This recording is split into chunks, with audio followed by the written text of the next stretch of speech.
Hello, beautiful people, and welcome back to another episode of Two Girls, One Doc. One dog. It's your girl, BD. It's Florence, the fiance. Yeah, and we are back. Also, disclaimer, one of us is in better climates than the other, okay? And the one in better climates than the other is also in a room which is more echoey than the room of the one who is not in better climates.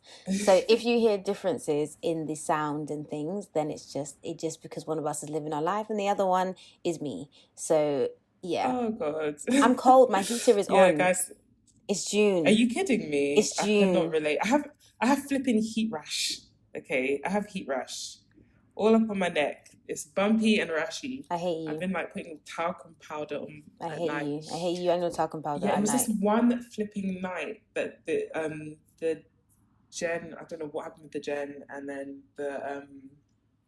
they didn't bring light at all, and I was like sweating. Dying. Good. Dying. But I'm since glad. then, it's been super cold in my uncle's house. But yeah, Yeah, guys, but that's I cold am by recording choice. from.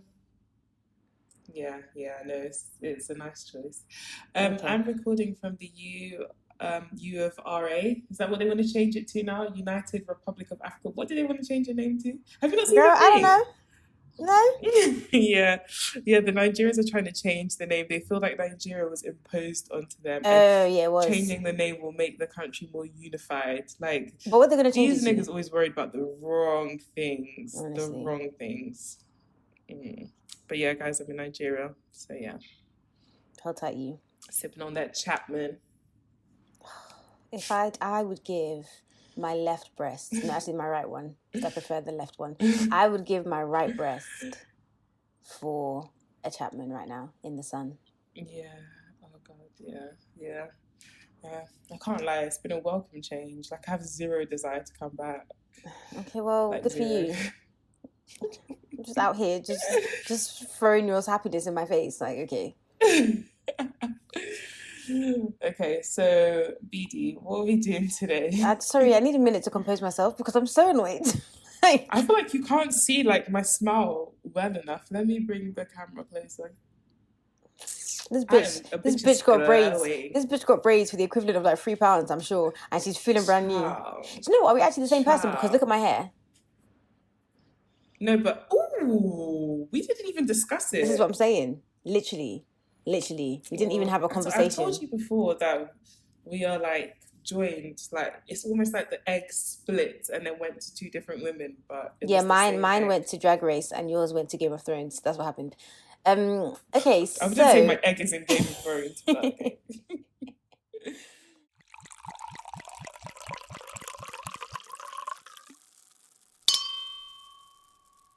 So today's documentary is a Netflix documentary, and I feel like we haven't done a Netflix documentary in a very long time, which I feel no way about. Yeah, I'm neither happy nor sad about it.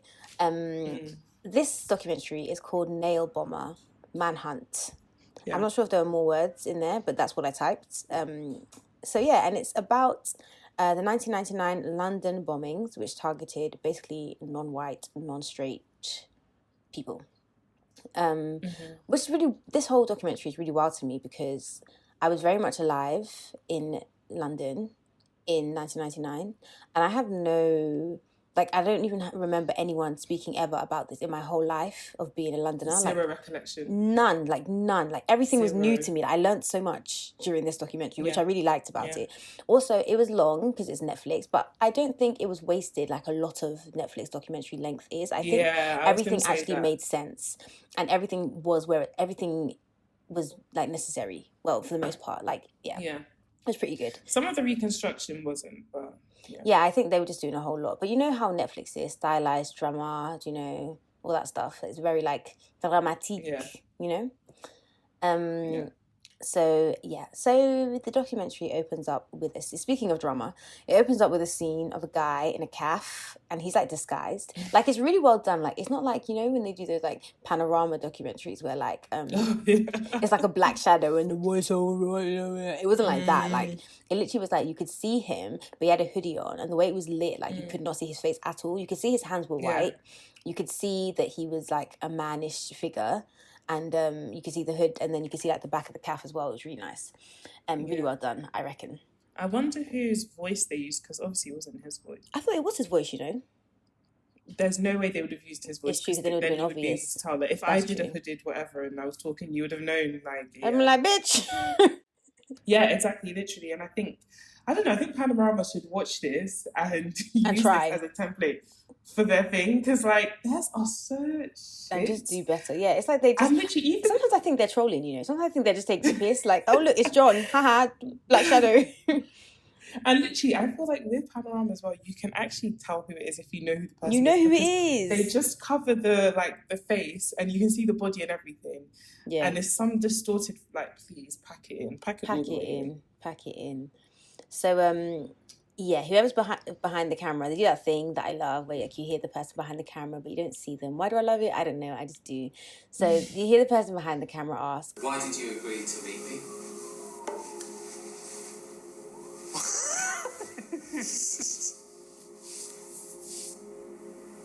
It's an interesting story, and I've got a different perspective. so at this point, right, I'm trying to like ascertain whether I'm trying to like ascertain whether this is like one of those like reenactments that are really shit, or like whether it's actually someone telling their story. And I'm really hoping that it's the latter. But then we quickly find out that it is the latter. It's not a reenactment. This guy that we're speaking to, he goes undercover in the far right. And the far right are like the white supremacists, right? Which is really funny that they're called the far right, because like they just took a left turn and never came back. Like that literally is their mantra. they just I don't know. So like, they're like Nazi type vibes.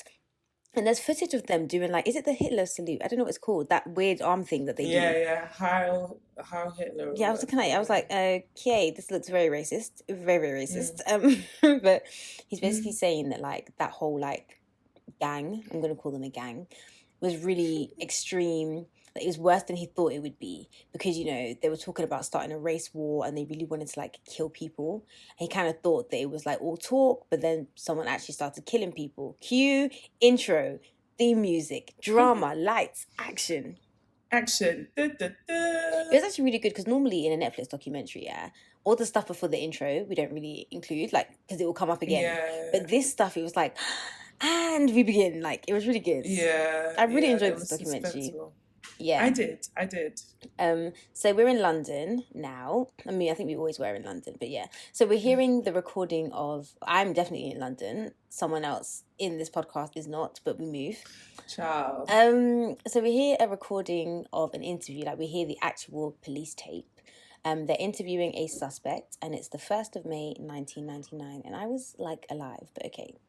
The suspect is basically saying that he's been wanting to plant a bomb for ages, and one day he just decided to do it. I mean, some people just want like a Birkin bag arranged. They want to buy a home, but hey, this guy, he just wants to plant a bomb. That's what he wants. And that's what he wants. It's and boy, does he get it. And boy, does he get it. Honestly, it's just so weird, because like, anyway, we'll get into people. Yeah. Yeah, we will get there. So now we're in Brixton. And it's a Saturday, and at this point it just says Saturday, Brixton. So I'm assuming this Saturday bomb goes off, because why else would you be telling us all this? Yeah. But they have so much old footage, and I love all this old footage of like London in the 90s, especially when they show like black people, because it's just like raw, like we were here, like we were here. About. Yeah, like we've been here, exactly. And we meet these two guys, like they're proper like London market lads, like proper like they give me proper East London vibes, yeah. And they used to sell like pirate CDs and DVDs, and this is like raw back before streaming days. Like they said they had a Snoop Dogg sex tape. Yeah, did we even know that Snoop Dogg had a sex tape? I did not know. I would like to see it. I would like to see it. Yeah, I'm sure he still got it, man. But then what are you gonna even play it on? Like, okay, so what other celebrity sex tape would you like to see if it existed? Tiana Taylor and Iman. Yeah, and the other one I'd really like to see is Janae Aiko and Big Sean. I feel like they have yeah. But I'm just more of a black people love kind of thing. But yeah, that's true. Yeah, I think they. But they great. Are black. I mean, well, he's black. Okay. So yeah, I think that'd be very interesting. But for me, Tiana and her man, yeah. Yeah, I would definitely. That is so funny, because that literally came straight to my head. Like I didn't even have to think about it. Everyone has the same, like, everyone says the same thing. But imagine if we all think they have this fire sex life and meanwhile it's just dead. Maybe. Everything's relative though, isn't it? So what's fire to you might not be fire to them, or might be fire to it's all subjective. It's all relative, It's literally. all relative, honestly. But yeah, so they had the sex tape, cool. But they basically used to sell pirate DVDs and apparently sex tapes. And their banter is just amazing to me. Like, I love them together. Like, I just love watching them together. So they're basically like, to me, this is like my favorite brand of white guy. Like, you know, like the East London, like Cockney, like them kind of guys, or you know, like the big like lumberjack, beard, ginger, farmy type guys that wear the gingham. They're just great brands of white guy. But these two remind me of Delboy and Rodney from Only Fools and Horses. Okay, I can see that, but I never watched it, but I get the reference. They remind me of Pete and Bars when they were young. Like, you know, Pete and Bars are like these two old white guys, and they're drill rappers. You've seen them, you must have come across them. They're drill rappers and proper cockney, and they're amazing. They are so good. I don't know who writes for them, but they are so good. They're actually so good. They are really so good. They are amazing, and so they remind me of like probably what they were like when they were younger. And one's like short and bold, and one's like tall and skinny, and they literally like that's Pete and Buzz. But that's what they remind me of. And so next we meet another wonderful talking head. Can I just point out that this documentary, the lower thirds are non-existent. Not only are they non-existent, they don't even really mention the names of the talking heads. They just appear, and so I would describe a lot of them. Some of them you hear them mention the name. One has a lower third, and it's a really interesting person who has that lower third, but for the most part there are no lower thirds. So it's not me being lazy and not trying to give these people their flowers. I literally don't know their names. Okay, so I liked it. It was less pressure for me, please. It was less pressure. So, I was like, this is my kind of documentary. Girl, bye. It's Netflix. So we meet this wonderful talking head. It's an auntie who works on the market stalls, and she's working this Saturday. She's amazing. Like this Afro. I said, do you think she's African or Caribbean? African. Oh, I thought definitely. So, yeah. I think she's definitely African. Yeah. I'm tempted to say Nigerian, but we know we love to claim everyone, so I don't want to just, Yeah, I was just gonna say Ghanaian. Let them have that one. Let them have it. Yeah. She's so cute with her Afro, man. Ooh. She was so cute. Yeah, she really was. She was a vibe. I can just imagine her in roller skates and hot pants, like just like with her Afro just. So she tells us that she's working that day, and then a customer says they hear a sound coming from a bag, and then the auntie is like, yeah, she hears it as well. And then those two guys, Pete and Bars, that we saw earlier, they're there as well. And they look in the bag, which is, first of all, I would not have done such a thing. But they look in the bag and then they see that it's a bomb, right? And I'm going to just play these guys telling the story because I don't think I can tell it as well as they tell it. So I'm going to just let it play how they describe the story happening. No one would believe the story if you told them. I've told this story many times. That crackhead took the bomb out of the bag and nicked the bag. Nah, you're joking me. No way did it happen. Yes, I swear down it happened, man. Even now this crackhead come from this angle. He come kind of from like around the stall, picked it up, and this time we're going, leave the fucking bag, you know, so it's a bomb, it's a bomb. Where he's touching the bomb, everyone's gone, whoa, yeah, what are you doing, mate? No, everyone can see the bomb now, because he took it out. It's there, it's blatantly there, and he just gradually, went like that, took the bag and walked off up the road. He wanted the bag, he just took the bag. If I remember rightly, the security guard phoned the police come over, as the police walked over, I went, that's a bomb. And when people say that crackheads have superpowers, like, I really believe them. Like, I think that crackheads are, they're a remarkable species of people. I don't know if it's a thing where, like, you just don't fear anyone.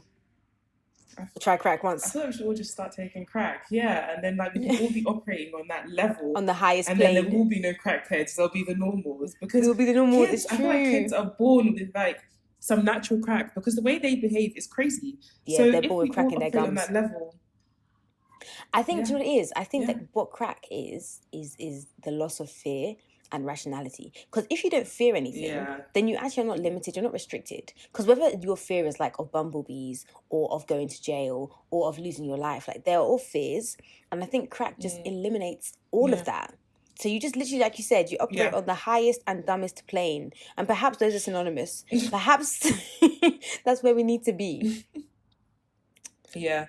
But then also, when I was watching this documentary, I was just like, the lack of like bomb awareness is crazy to me. Honestly. Like everybody agreed that it was a bomb, and basically And everyone continued, literally. And I was just like, no one evacuated the area. They were all just like, oh, it's a bomb. Even see a suspicious plastic bag and not call the police. You lot all just agreed unanimously that, oh yeah, it's a bomb, and you just went about selling your porn DVDs call the and fruit. They did call the police, and the police came. So basically, the police came. It was like literally a sec before it exploded. Literally, the police came and then... And the thing, this documentary, yeah, like, you just didn't know if they were going to show the bomb explosion or not. So I was on edge this whole fucking documentary. Like, when is this explosion going to... Because some of them, like, because there were more bombs, but some of them, like, it would just be quiet. And then, like... Yeah. And you were just like, oh my God! Like, you know a bomb is coming, but you didn't know, like... I mean, and I think that's the creepy thing about bombs as well. Like, it's like, there's literally, like, still... And then explosion. I always just think that, like, right before a bomb goes off, people are just doing normal shit. You're like in the middle of a sentence. I think about that every time I'm in London, and I'm just like, and especially there was this time where they were like, oh, the threat level for a terrorist attack is like red, and everyone be on alert. And I was just like, every time we go into work, I'll be thinking, I'm just going to work right now. Yeah. I'm drinking my coffee. I'm eating my croissant. Whatever I'm doing. I'm listening to my podcast, and literally like. At any moment, yeah. At any moment, it's crazy. It's wild. And the thing with bombs is that, like, for a long time, I didn't really understand how bombs killed people or how bombs maimed people. And I think this documentary does a good job of explaining how.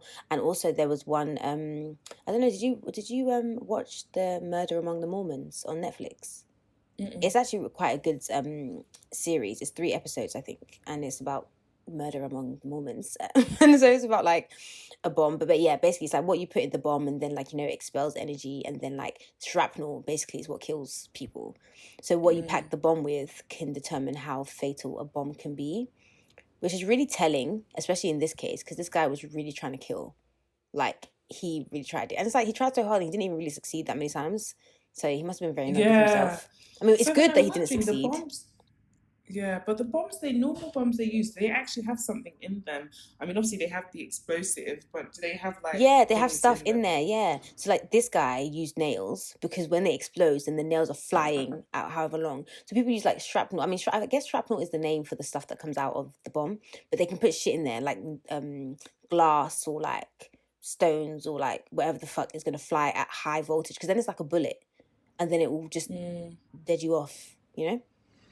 I was gonna Google some of this stuff, but me too. But then I was like, yeah, the FBI will be here so quickly. I was like, I'm just gonna, and it's like people seem to just make bombs all the time. Because even remember in Manchester at the Ariana Grande concert, that guy just made a bomb and just went to the concert. Yeah, like, are people just out here just making bombs? Like, you don't have Netflix? Literally, just calm. Like, you're cooking lasagna. Like, it's crazy. Very wild. Oh, guys, I'm drinking today. I'm drinking my jammy red roux wine. Okay, yeah. I'm drinking Gossi water. I don't know what brand that is. I don't know who that man is. Do you know what I feel like you're doing? Water. I feel like you are basically training us, the listeners, to what's that word? Align you with drinking water. So that when you decide to be with child, we will all just be like, oh, she's been drinking water. Because the moment I say I'm drinking water, everyone's going to be like, oh, she's pregnant. Because that was really my master plan, but... No, I've exposed it. It's fine. Okay. I got you. It wasn't my master plan. Like, well, of course you're going to... If it was your master plan, would you admit that it was? Of course you wouldn't. So there we go. I can't put like Dr. Doofenshmirtz. Like, what the hell? Like, Doofenshmirtz Evil Incorporated! Do you know, did you see that tweet yesterday? Yeah, where it was Juneteenth. When was Juneteenth? The 19th. Okay, so on the 19th, it was Juneteenth. Yeah, and someone was like, "Oh, I wonder how Michael Kyle. My bad. I love him too. I wonder how Michael Scott would have acted." And then someone quote tweeted and was like, "Stanley, get up here."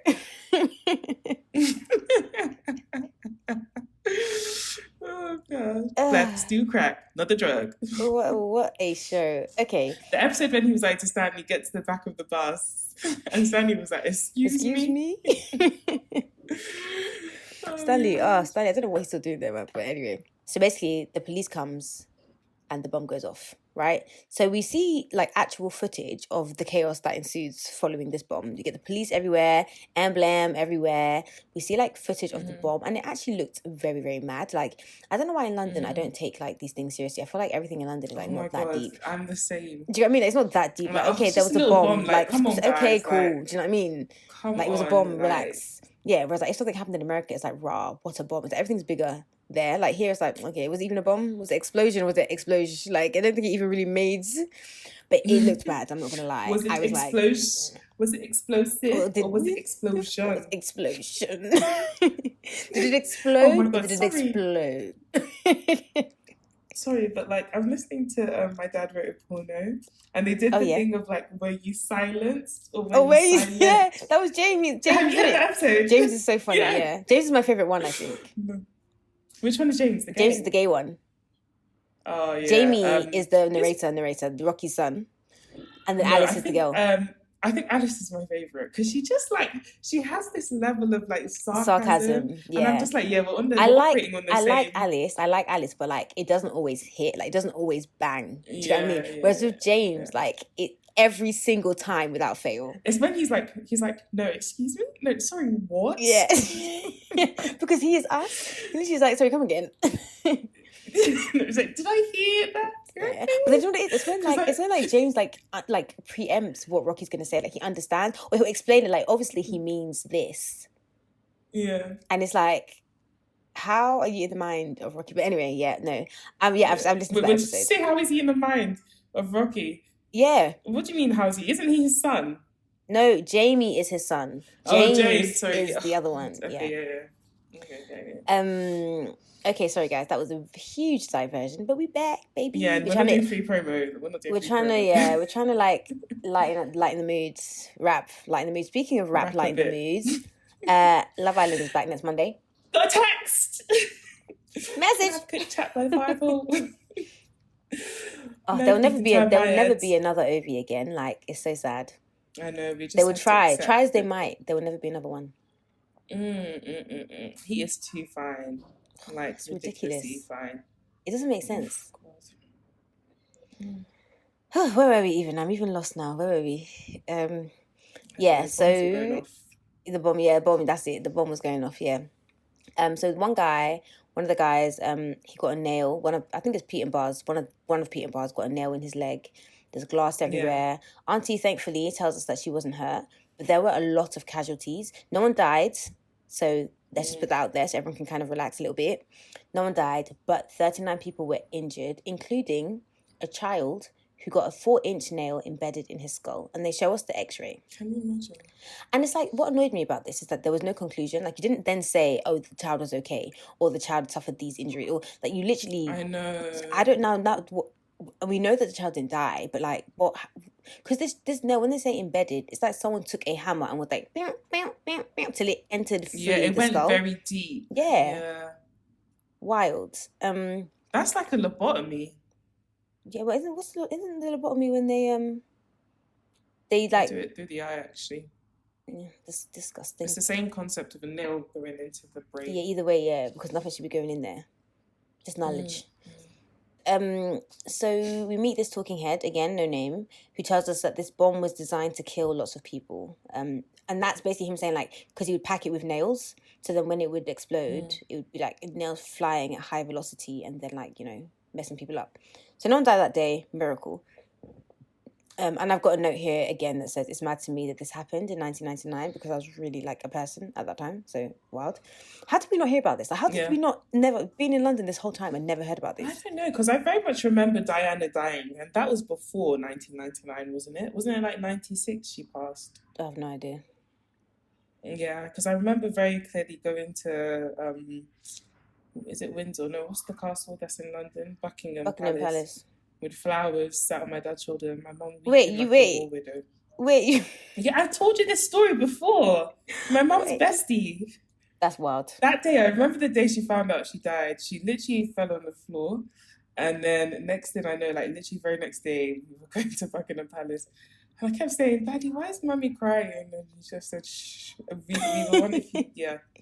It's just so funny to me because that generation cannot understand celebrity culture, but that was literally their celebrity culture. Fam, they were standing hard. Crying at the gates with flowers. You actually left your house and you go on the train. You go on the Jubilee line to Green Park, and you literally. My sisters don't know that I literally had to walk so they could run because they don't have to go through this crap. Oh Lord, I know Diana can only die once. So we meet Mike Franklin. I only know his name because we see footage of him back in the day on the news. He's part of the Community Police Consultative Group, which just sounds like a whole bunch of what the fuck. But he's part of this group. Yeah. It's like Neighborhood Watch, I assume. But yeah, I guess. But whatever. So we see footage of him back in the day. Assistant to the regional manager. Yeah, literally. Literally. So in the background is like Pizza Hut. Did you see the Pizza Hut in the background of this clip? Yes. And I was like, oh, I could go for a slice. Literally, I was like, I was going to say Ginny Lemon, fancy a slice. But anyway, I was going to say, yeah, like, first of all, is Pizza Hut still around? Like, they are, aren't they? Yeah, they are. But you know, they don't have, oh my gosh, they don't have the dining experience anymore. Then you go in, it was a thing. And you had like the salad bar and everything. Yes, and then you had the unlimited ice cream. Yeah, I'll never forget because you know that Edgware High Street where that Isgara is now. Yeah, and then there's some massive like super. It used to be Pizza Hut. Did it? It used to be Yes, it used to be Pizza Hut. I remember there was one in Harrow. There was one in St George's. Or was it St Anne's? One of them. That used to be Pizza Hut. That thing used to that whole thing. And then you go in. The fall of Pizza Hut should be investigated. You know, Fam, I remember exactly where like the ice cream machine was. It's great. I don't even know why because it's on. Well, I wouldn't say it's on par, but it's similar to flipping like Prezzo and them, man. So I don't know why. Yeah, I don't know what it is. I feel like they also kind of lost themselves. So yeah, so that was him back in the day. And then we see him present day just saying, you know, people lost limbs, people went deaf, they went blind. Like it wasn't just a loud bang, like it really affected people. Yeah. And I felt like he was atting me at that point because I literally was like, okay, this bomb. Literally indirecting. Literally, I was like, just say my name then. Because it wasn't just a loud bang. It literally was devastating. And so Mike says that he immediately thought it was a racist attack because it was Brixton, and Brixton was the home of like the blacks. But the police were keeping an open mind. Okay, no one's really monitoring the far right, although everyone knows that the far right are doing what they're doing. And they had this operation called Searchlights, which infiltrated fascist groups. And then we go back basically to the guy from the beginning who goes undercover for Searchlight in the far-right fascist group. So now we're basically back to the beginning. This was very wild for me because why would you just take a civilian off the streets that comes and says to you, I want to go undercover, and you just let him go undercover? Thank you very much. He could have been one of the crazies. He could have been a double agent. Fam, do you remember that episode of... Literally, he could have been a double agent. Yeah, no. And Loki, maybe absolutely no sense to me. Yeah, it's wild. Very, very wild. So this guy goes undercover in the BNP in 1999. For anyone who doesn't know, the BNP is the British National Party, which sounds very innocent, but no, it is not. Yes, it does. It just sounds like, I would join it. Like, like I'm British, I'm just a national, it's just a party. Like, exactly. It sounds not very, like, very... woo-woo, but like just a political party just about being British. Like, a couple of Brits, yeah. Yeah, literally, but boy, it sounds so innocent. Bruh, but their whole bag is basically to stop immigration and then send immigrants home. It's basically their vibe. That's their bag. And so the guy in the party video is basically like the equivalent of let's make Britain great again. Like he literally says, put the great back into Britain. It's like, Trump, babes, is that you? Like, how did you get here kind of thing? You? So yeah, so they, like we were saying, they portray this like really lawful, patriotic party. But in their meetings, they distribute Nazi propaganda. They're racist, they're anti-Semitic. Like, and the guy is saying to us, the undercover spy guy is basically saying to us, like, it's crazy because from the first day, you see them being so anti-Semitic and like racist and just basically everything wrong. And it's like usually you try to ease recruits in. Like, if you were going to recruit me into this kind of thing and you hit me with like Nazi propaganda, I'm going to be like, whoa, slow down there. At least let's start with like calling people like bitches and hoes. Maybe that's literally, and then we take it from there. But yeah. this is wild. And it just shows how depraved people really were at the time. It does, and also how they still are, because we see footage of these people, and a lot of these people, so imagine it's 1999, a lot of these people look like they're in their 20s, their 30s. These men are very much still alive, and it's like, how many of you really have changed your ways or no longer feel the way that you feel? That you guys are around, you've procreated most likely, and brought more little ones of you. So it's like, you guys are actually like, that's someone's granddad in those clips. Yeah. Do you know what I mean? And that's why I don't always feel like, oh, old people are so cute and stuff, because a lot of them have done some shit in their lives. Yeah, they've done things. And we meet one of them. Bruh. Okay, so we hear more from this interview, you know, the tape recording interview of the suspect, and he's basically saying rights for whites. Okay, fine. His whole thing is he doesn't understand why everything needs to be equal, because it demeans him as a white man. So his aim is to plant a bomb every week. They ask him why he puts nails in the bombs, and he says because it meant they'd smash through the windows, they'd stick into people, they'd maim people, they'd kill people. Which, I mean, it makes perfect sense, because if your aim is to kill people, you want to make this bomb as deadly as possible. But he just said it so calmly. Yeah. Like, I'm like, sir, do you hear the words that that you're saying? Fact, like, why do you? Now, why else would I do it? Cheese and the mac and cheese, yeah. Like, yeah, because I want it to be cheesy. Yeah. Very weird. Very, very weird. So now it's 7 days after the first bombing, and we're in Brick Lane. And again, it's 5:30. It was 5:30 last time. I don't know if I mentioned that. But then, bam, car bomb. Like, it just explodes out of nowhere. And then, bam, chaos ensues. If there was anyone in that car, though. That's what I don't think anyone, because no one died in that one. But I don't think anyone was even hurt in this one. Yeah. Thank God. But it's just crazy, because you see the CCTV, and it's just, like, still. Nothing's really happening. A couple of people walking around, and then, like, just all of a sudden. I think it's just how sudden bombs are. Like, yeah, no warning. Yeah. It's not like there's like a small fire, there's a bit of smoke, and then pow. It literally is just like 1 minute you're fine, next minute bomb. Like, kaboom. Yeah, it's terrifying. So Brick Lane has a large ethnic community. There's lots of like Bengali people there. You get really good like curries and Indian food there, that kind of thing. So Brick Lane has got a really like ethnic vibe. Like, there's loads of Bengali people there, loads of like, you know, Indian restaurants, curries, that kind of vibe. Like, it's known for that. So the Brixton had the blacks, and then Brick Lane had Bengali people there. So all of these people are not white, basically. Yeah. And so thankfully no one died in the Bengali attack, in the Brick Lane attack. But at this point, it's like, come on, they're clearly racially motivated. Like, yeah, come on. Like, what are you guys still keeping an open mind about? Like, can you not see what is happening here? When a black man is crossing the street doing nothing, you don't keep an open mind about that. You think he's gang affiliated. When blacks are being killed, then it's like, oh, let's see, it could be something else. So we meet a guy from a newspaper who received threats from a group called the White Wolves. Why did this remind me of Game of Thrones? Or was it White Walkers? Whatever they were. It's White Walkers, but there were wolves, dire wolves as well. And so the police officers... Sorry, happy belated Father's Day to Ned Stark. And also Rob. Because Rob almost was a daddy, but they killed him at the Red Wedding. So he wasn't a father then? But his wife was pregnant. They murdered them in the most brutal way. I'm telling you, Don't make me relive my trauma. Can we continue, please? I was trying. So this is a very traumatic experience for me. Okay. So the police don't care, and neither do I, about Game of Thrones. So we see Tony Blair on the news, just basically chatting shit. I just put that in there because it's just a reminder that he was once the Prime Minister of these here United Kingdoms. So yeah, I thought I'd just put that on there. Yeah, I mean, when I was younger, I grew up liking him the way that liked Bill Clinton, because you were told that they just seemed like nice guys. People's Party, yeah.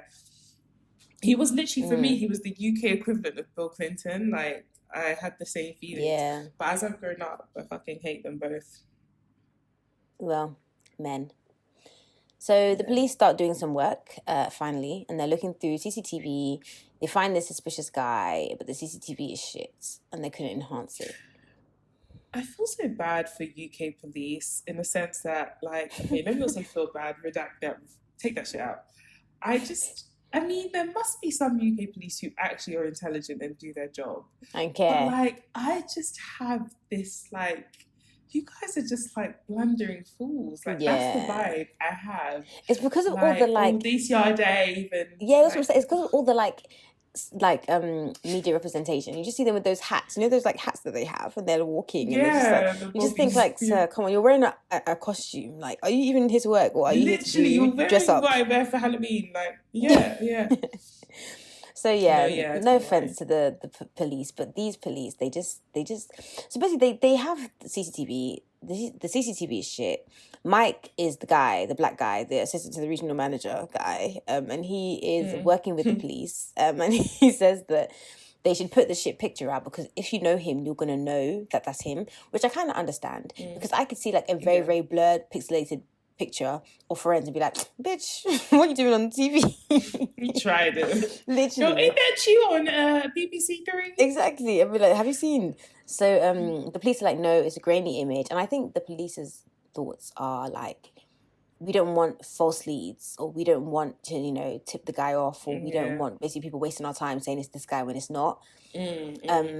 But Mike is kind of like, look, okay, sis, well, you guys are here trying shit. This guy's preparing his next bomb. So it's just really like, you really don't want to put this picture out, and they don't put it out, okay? So we're back with our undercover spy, and he's trying to figure out who the bomber is. But no, because I say spy because he was like, there's a bit where he's like, yeah, you know, I always really wanted to be a spy when I was younger, and I really wanted to. I was like, so he seems a bit unstable. He seems unhinged. Like, yeah. Anyway, we get back into that because okay. There's spying and then there's like spying. So yeah.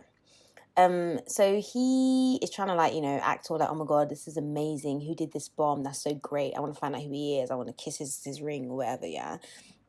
And I just struggle to believe that he didn't low-key become a racist fascist while he was around all these people. Like, I don't think it's possible for you to be around these people and be like indoctrinated and still have your wits about you. Because even people who go into normal police operations, to like infiltrate the mafia or whatever, like they can get fucked up. Like they can look at Pimento, fam. Yeah. He went undercover one time and he lost his fucking mind, and he's never been the same. Pimento. Shit. I should know this. Oh, Brooklyn Nine-Nine. Well done, we got there. I was just looking at her like, are we friends? Are we friends? Sorry, that thing you said about kiss the ring. What beef happened recently where somebody was like, I didn't ask you to kiss the ring or something like that? No, I don't remember. It's his Twitter beef. Oh, it was Chimamanda versus... everyone. Yeah. No. Yeah. Chimamanda and Piers Morgan versus everyone. I wish he hadn't co-signed her. I really wish he hadn't. I really wish. That's the end. It's the end.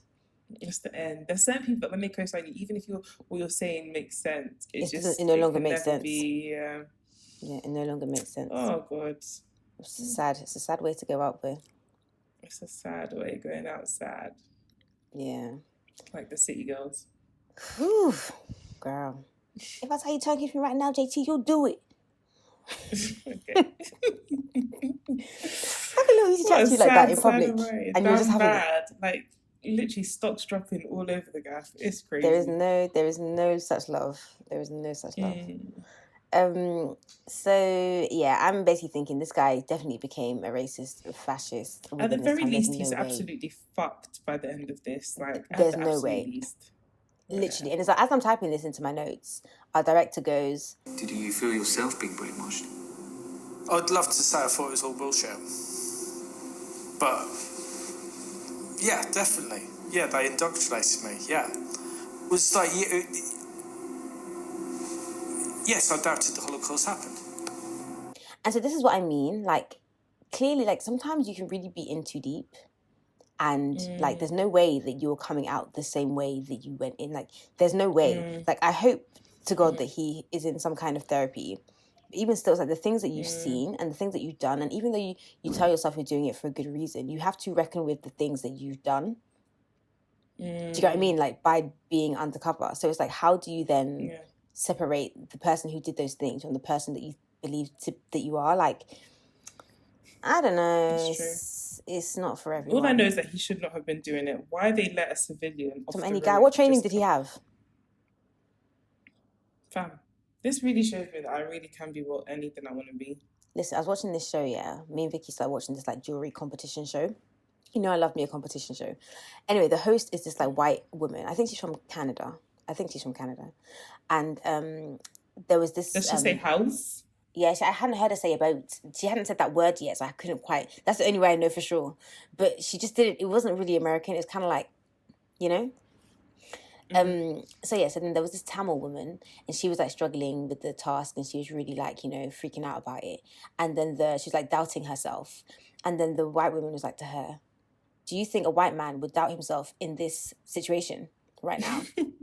And she was like, "No, you're right." And I was like, literally, like, all like from now on, I aspire to have the audacity of a white man.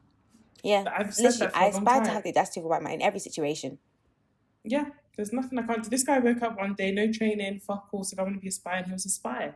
Like, why can't I be the next Mariah Carey if that's what I want to be? Exactly. And Boris woke up one day, he's a president. He said, I'm not going to comb my hair, I'm not going to tailor my suit. I'm going to be a baby daddy to kids I don't claim, and he's doing the damn thing. I really think that like they had like an Eton group chat, yeah. And then they were like, "Oh, I bet you won't be prime minister. I bet you £45 you won't be." And then he's like, "Oh, watch." And then he became prime minister, and now they're just laughing about it in the group chat. Literally, he's like, "Oh, well, I did bet you that I couldn't shag a pig, and I shagged, and now you can't be PM." Oh, I'll double that bet. I'll double it. Oh, you're on 40k. Okay, I bet you the track and trace. Yeah, track and trace. We'll get your money back soon enough. Track and trace. I don't know why we've made this is literally UK politics.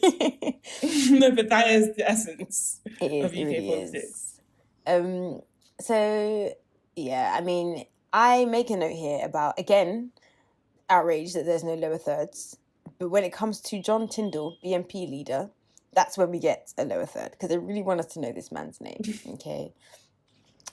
One of our talking heads, again without a lower third, accurately describes John Tyndall. Tyndall was a magnet for misfits, lunatics and losers, really. Which I think was a really concise way of saying it. I mean, this guy's also a loser, we found out later, but like, he's right about John Tyndall. Mm-hmm. He literally is Trump, because that's what Trump was as well in America. Yeah, he is. He's Trump. He says that these kind of people that like are attracted to him are easy to control. So like they're great for him. Like they're the kind of people that would like be in a cult. Do you know what I mean? Like that kind of vibe. And he's very like, John Tyndall is very like Brexit means Brexit vibes. Like he has a very violent rhetoric about immigrants and he like rile up all these like violent white racist men. And he would like, they would just go out and attack non-whites and beat them up and kidnap them. So we find that this, I had to kind of go back a couple times because the talking head, the guy who's telling us these things and he's basically chatting shit about John Tyndall, reveals, kind of, but not really, we put 2 and 2 together, we get 4, that he was also one of these guys. Like he used to go out in his van and kidnap black people and beat them up.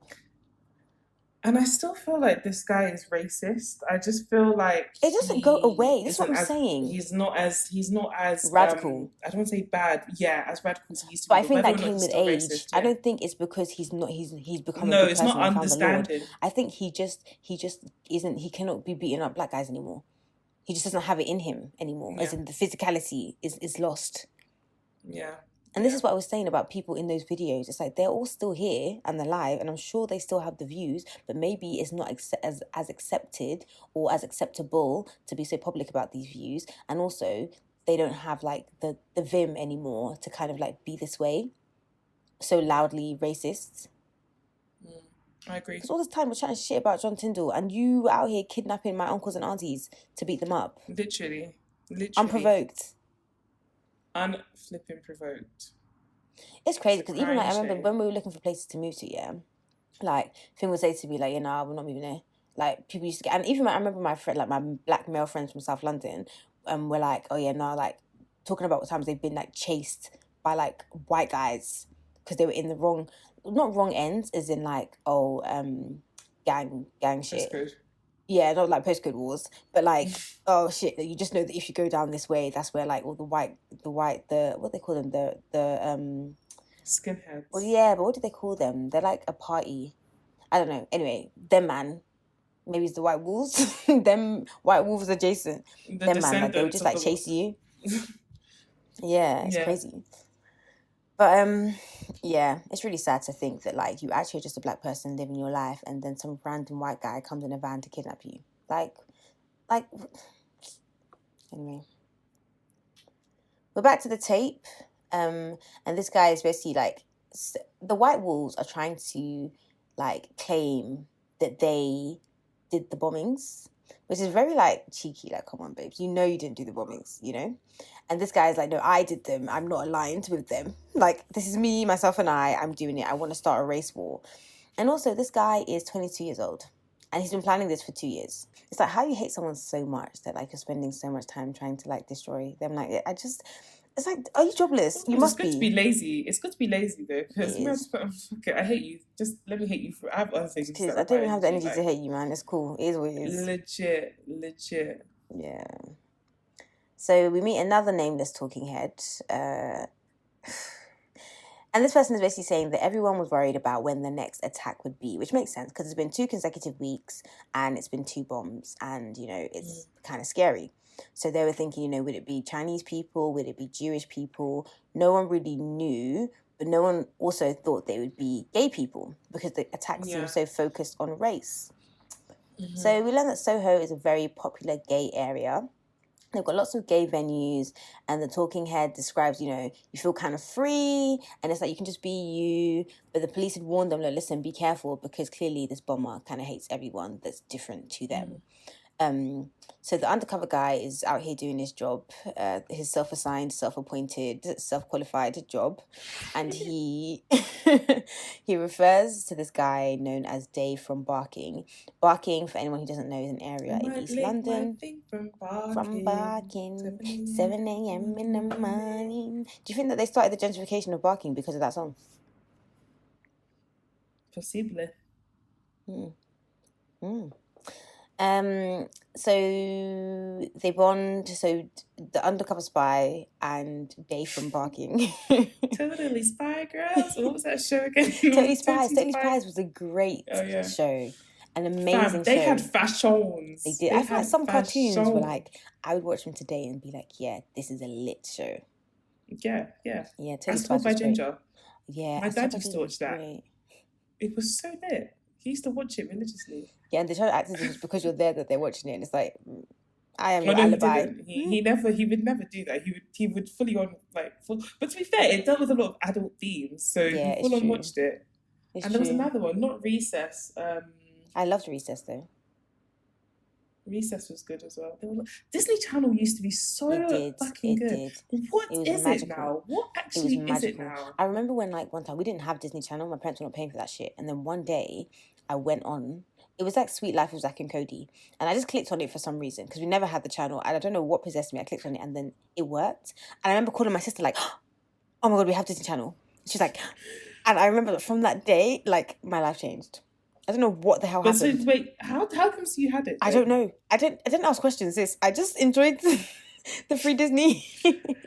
And there was another show as well, which was like I definitely shouldn't have been watching. It was called Total Drama Island. Oh, I've not heard of that one.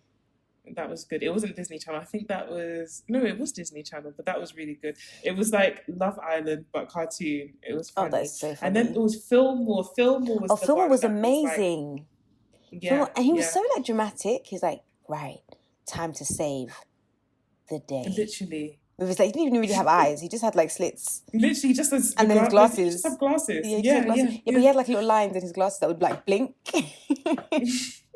I remember when like my dad, he cancelled the Trouble channel. Well, he didn't cancel it, but he didn't like us watching it because it was called Trouble. And he's like, "Is it Trouble that you want to be? Why are you watching?" And literally, and Trouble had everything. And Trouble had one-on-one, half and half, wife and kids.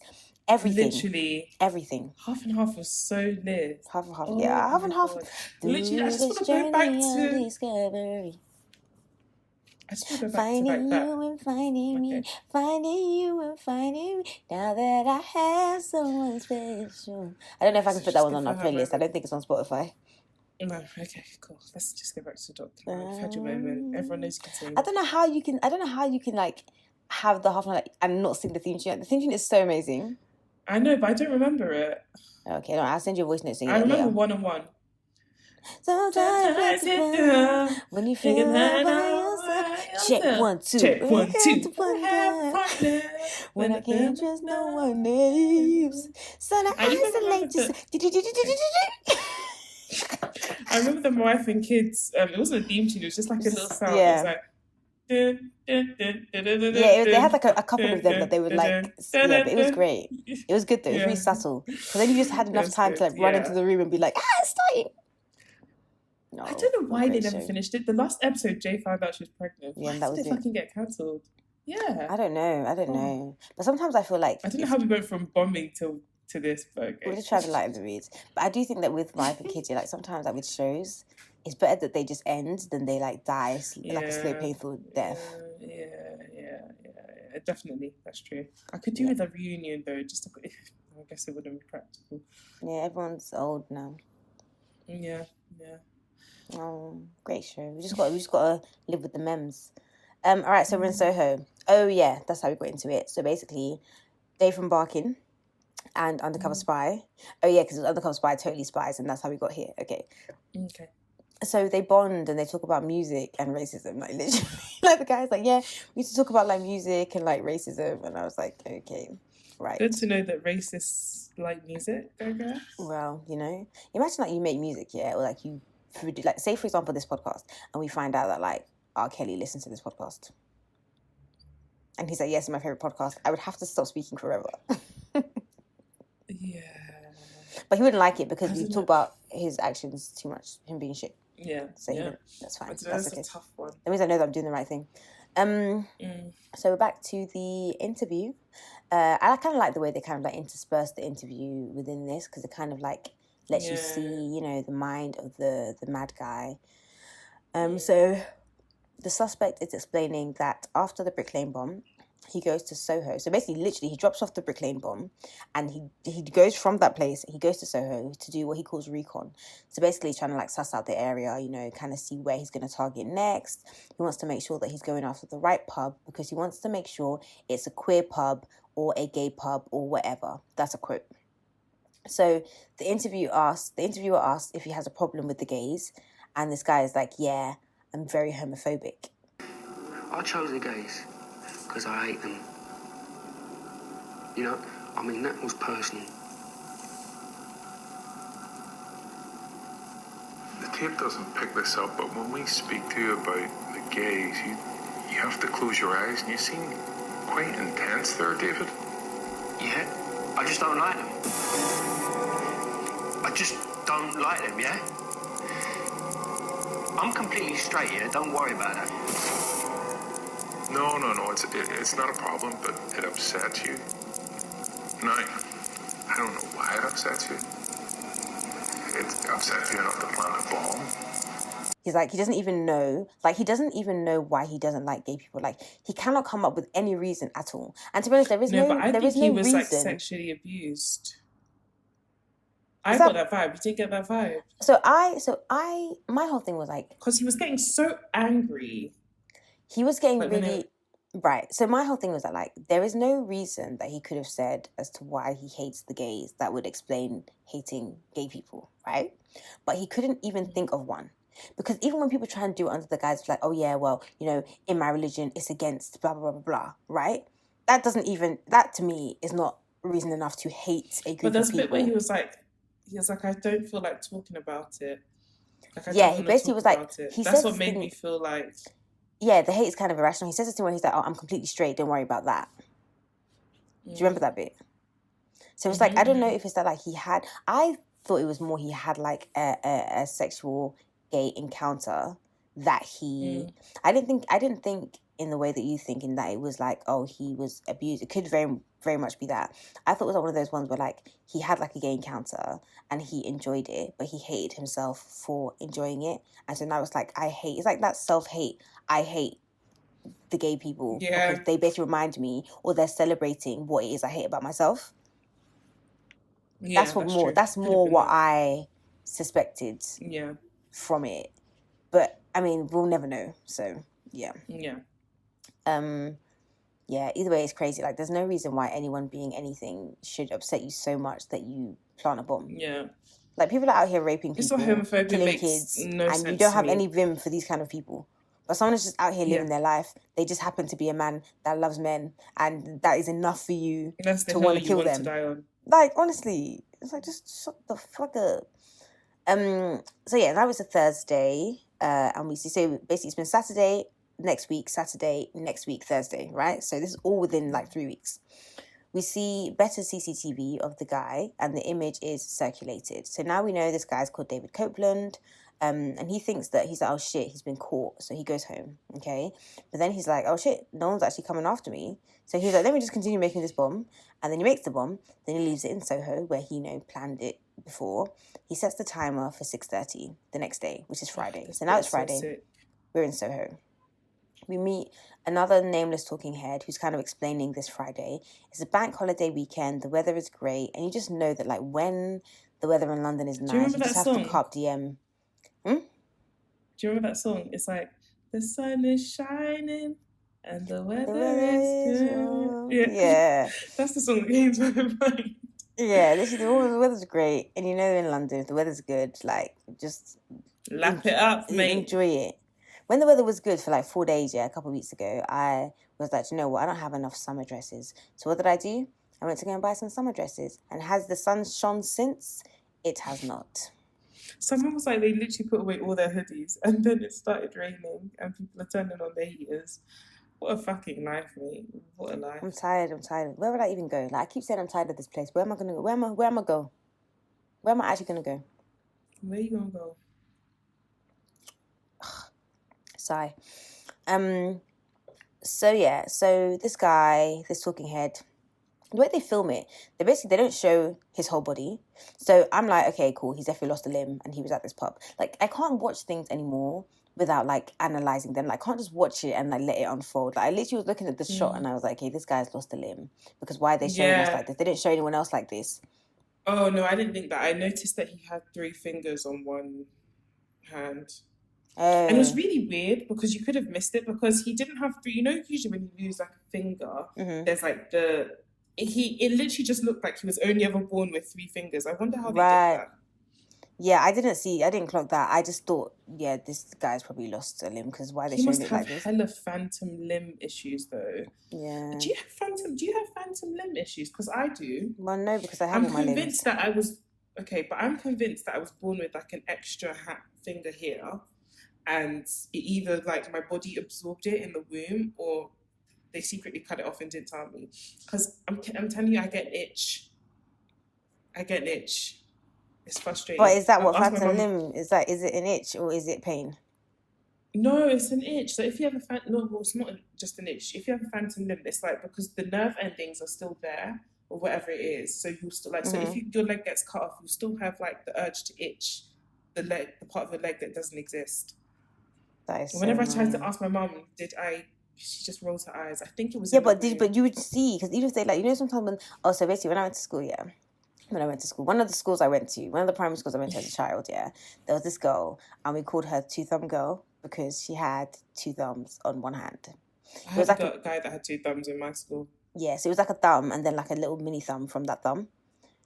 So they called her Two Thumb Girl, and I remember there's this rumor that she.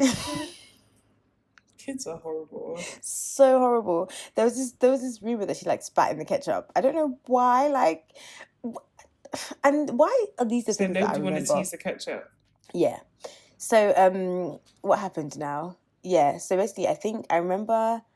I don't know if she said that. I don't know that we ever spoke, but basically, I remember there being talk of like they can like tie the mini thumb. And then, like, basically starve it of oxygen, and then it falls off. But if that were to happen, then you would have a reminder. There would be, like, a stub or something there. So do you have said stub? No. So I think what happened was I had grown, or I was starting to grow an extra limb or finger. And then it just stopped. And then it stopped, and then my body just, like... You know how Dwight said he reabsorbed his twin? Oh, his twin? Yeah, I think my body just, like... Resorbed. Right. Resorbed and then it didn't exist, but I'm convinced because I can feel the itch. And whenever I ask my mum, How she often just does rolls the her itch eyes. happen? It's not often. I'd say like in a year it might happen 3 times. And Has it happened already this year? It should have happened at least once by now, going by your judging. Yeah, Okay, that makes sense.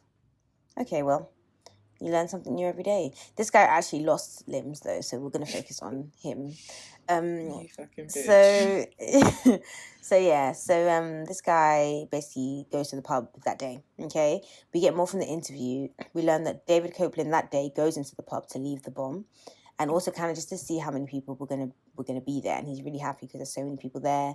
He leaves the bomb and then he leaves. So we're back to our guy, and I wish I knew these names because And I was thinking, do you know what I was thinking? I was thinking like that moment where he had, because it was tight, when he got the drink and he left and he was saying he was struggling to get out. I was thinking, you're very stupid, because what if he had been unable to leave? Yeah. I mean, but I honestly feel like he would have been fine. It would have been worth it. Yeah, This his is the mission only, would have been complete. Yeah, this is the only bomb that he made that actually like took lives. Spoiler alert. Yeah. So we're back to the guy who was at the pub. And it's really annoying that they don't actually say these names because there's all these survivors and things, and we're not able to give them. I mean, to be honest, maybe they didn't want their names on there. That could also be part of it. Yeah. So this guy orders a beer, and then he's like, before he can even drink the beer, there's an explosion. He couldn't hear anything, but he just felt really, really strange. And he's describing it like he just feels weird, like where he thinks the bar is, it isn't. He can't really see anything.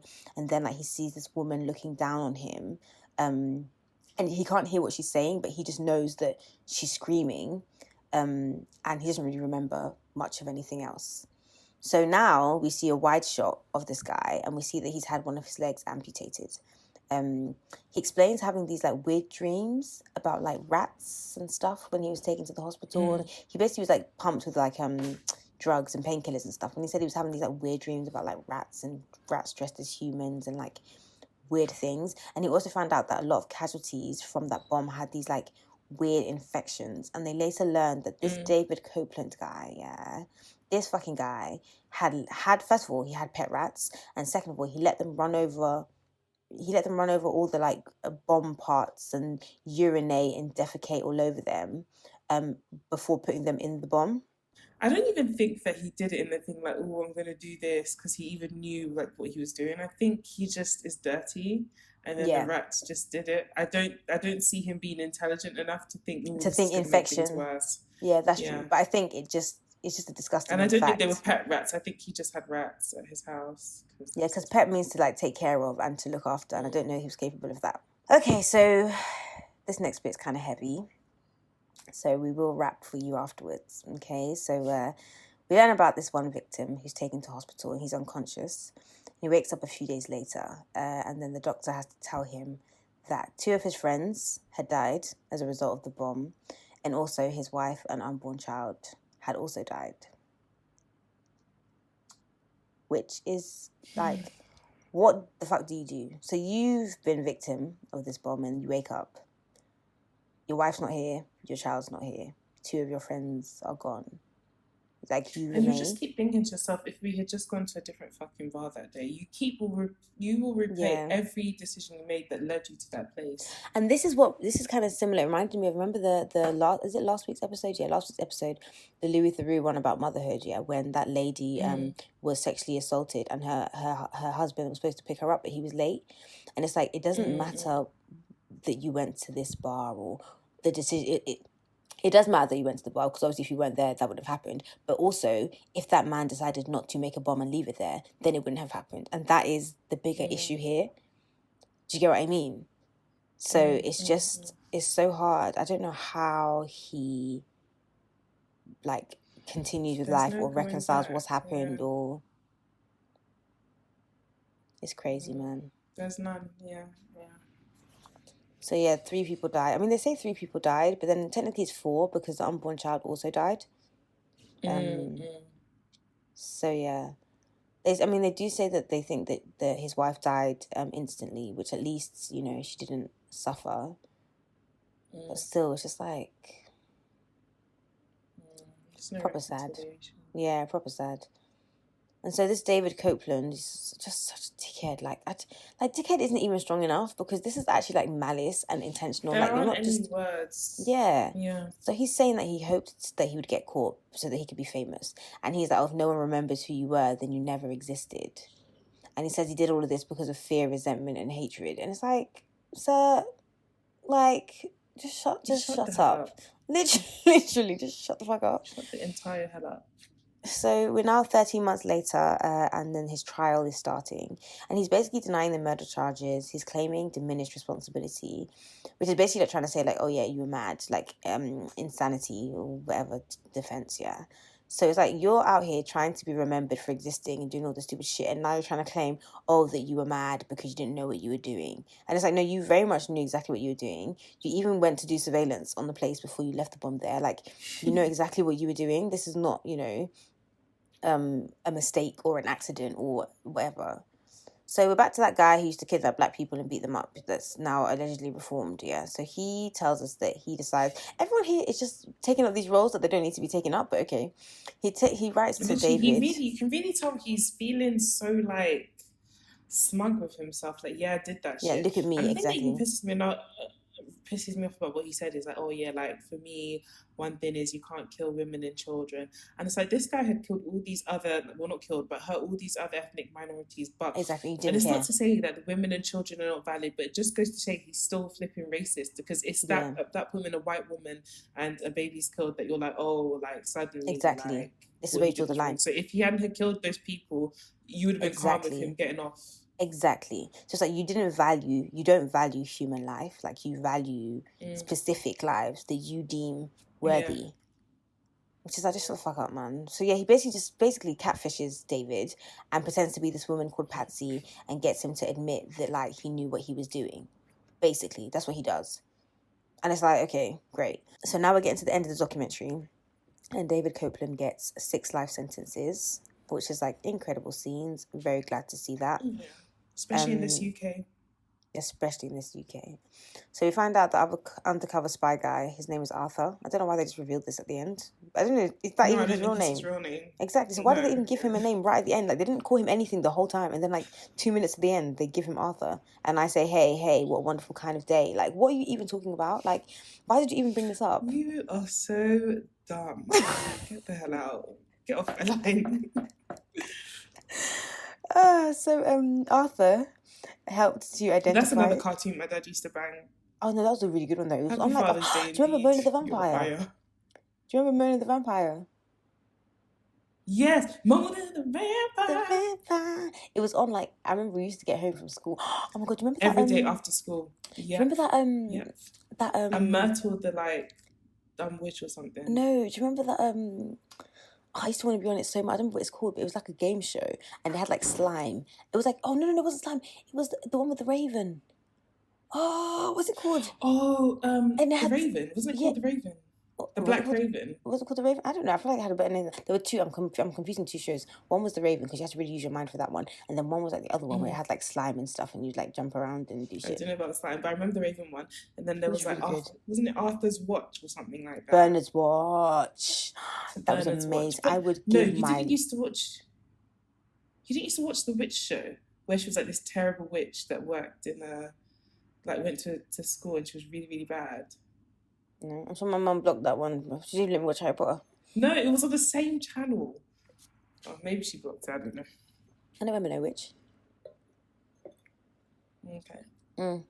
Yeah, so Arthur, the spy guy, helped to identify David Copeland and also helped to prevent the BNP from taking hold of power. Everyone's like, yeah, okay, cool, fine. Like, I hear that, everyone's trying to act how what a great job he did, but like, sorry, what were his qualifications? And is he okay now? Is he in therapy? And definitely if not, why not? Because he needs help. But yeah, that's the documentary. I really enjoyed it. Yeah. This has been our longest episode for a while. Yeah, I would say so. Yeah, we did it justice, but still watch it. I think you should definitely watch it. Yeah, I think you should definitely watch it. It was really interesting. I'm really glad that we did this one, I think it's limited series as well. So not series, a limited documentary. So get on it quick. Catch it whilst you can. Exactly. What are we doing next? Next, we are doing. I'm really excited for this one. It's called Outrage. It's about politicians who, well, let's not give away too much. The trailer will give away all. But yeah, I'm really excited to do this one. Yeah, me too. Me too. Yes. All right, boys So and girls. where can people then find us? On Instagram, Twitter, Facebook. Instagram, Twitter, Facebook, TikTok. There's another one. YouTube. Oh, I've not uploaded anything on YouTube in a long time, guys. So sorry. I mean, if you're here, you don't really need the YouTube, do you? But sorry to the YouTube man. But then they wouldn't be here. Anyway, do you know what? Either way. It's 2 Girls, 1 Dog. It really is. 2 Girls, 1 Dog with an underscore on TikTok. Where can they find you? Besides Nigeria.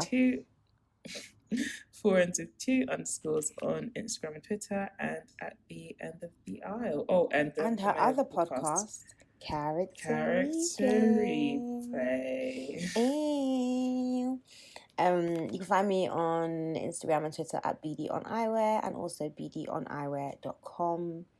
I'm going to play the trailer for Outrage, which is really exciting. I really like the trailer. My sister basically sent it to me and was like, oh, you guys should cover this. And I was like, okay, cool, let me watch the trailer. And then I was like, Friends, we should cover this. So yeah, shout out to my lovely sister. I'm ready. All right, boys and girls, have a wonderful, wonderful, wonderful, wonderful day/night. Okay, bye. Bye.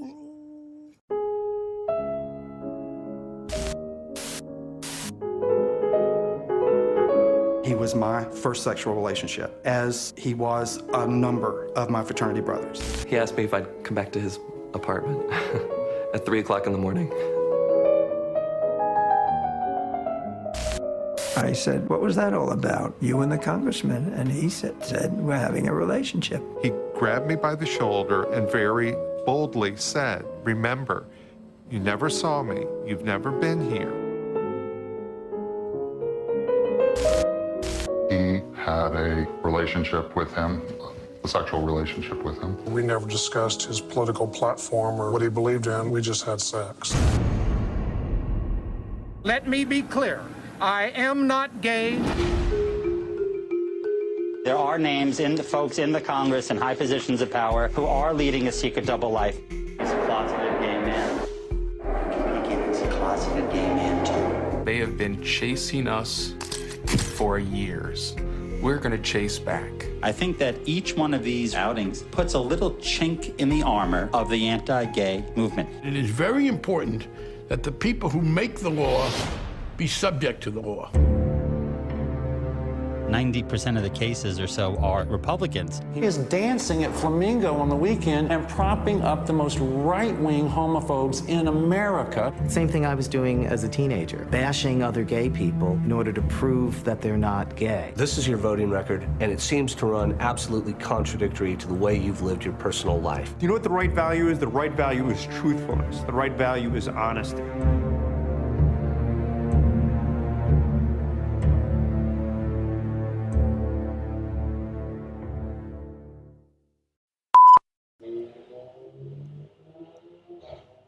Why do motorcycles, why do they make so much noise? Is that not what I said in my Snapchat story Insta story, when I was drunk? It doesn't make any sense. They're literally like mosquitoes off the road. Who like, do they you doesn't think make you are? any sense.